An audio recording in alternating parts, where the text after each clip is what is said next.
आज हम पढ़ने जा रहे हैं cleavage of covalent bond. Cleavage of covalent bond क्या होता है? किसी भी बॉन्ड का ब्रेक होना। अब क्या ये बॉन्ड कई तरह से ब्रेक हो सकता है? यस, ये बॉन्ड कई तरह से ब्रेक हो सकता है। फर्स्ट कंडीशन में लेता हूं, अगर मेरे दोनों इलेक्ट्रॉन किसी भी एक एटम की तरफ ही शिफ्ट हो जाएं, एक पॉसिबिलिटी ये है। और हो सकता है कि किसी एक बॉन्ड के दोनों इलेक्ट्रॉन, एक इलेक्ट्रॉन इस साइड चला जाए और एक इलेक्ट्रॉन दूसरे एटम के पास चला जाए, एक पॉसिबिलिटी ये भी है। तो मैंने क्लीवेज को दो क्लास में डिवाइड किया, एक होमोलाइटिक क्लीवेज और एक heterolytic cleavage.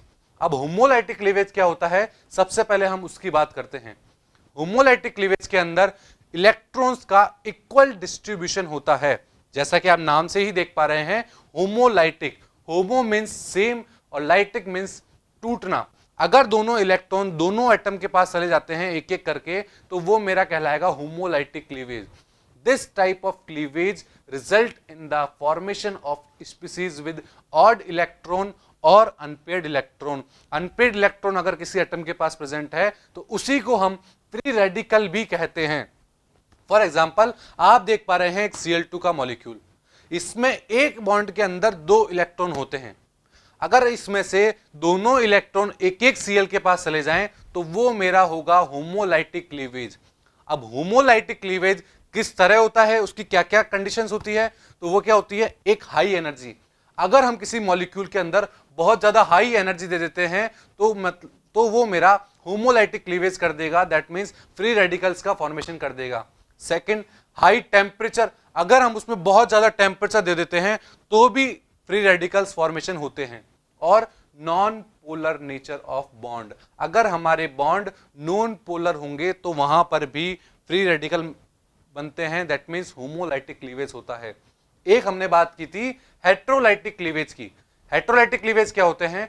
Cleavage in which both the shared pair of electrons of covalent bond are taken by one of the fragment.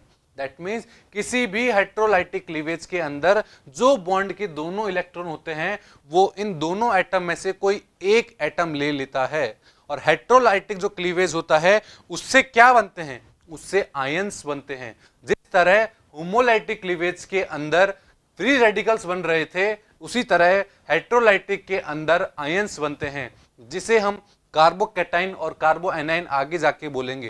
जहां मेरे दोनों इलेक्ट्रॉन शिफ्ट हो रहे होंगे उसे कहा जाता है कार्बोएनाइन स्पीशीज, और जहां मेरे इलेक्ट्रॉन नहीं होंगे, मतलब पॉजिटिव चार्ज आ चुका होगा, वो मेरा कहलाएगा कार्बोकैटाइन। अब हेट्रोलाइटिक की क्या कंडीशन होती है कि कब हेट्रोलाइटिक क्लीवेज होगा? एक हमारा हेट्रोलाइटिक क्लीवेज जब होगा जब बॉन्ड का नेचर पोलर होगा, दैट मींस उस बॉन्ड के अंदर पोलरिटी होगी। और पोलरिटी कब होती है? इलेक्ट्रोनेगेटिविटी डिफरेंस की वजह से। बात क्लियर है यहां तक? और इसके क्या फीचर हो सकते हैं? और हो सकता है अगर हमारा सॉल्वेंट पोलर है तो वहां पर भी हेट्रोलाइटिक क्लीवेज देखने को मिलता है। बात समझ में आई? तो ये थे हमारे दो तरीके के क्लीवेज, एक था हमारा होमोलाइटिक क्लीवेज और एक था हमारा हेट्रोलाइटिक क्लीवेज। बात क्लियर है यहां तक?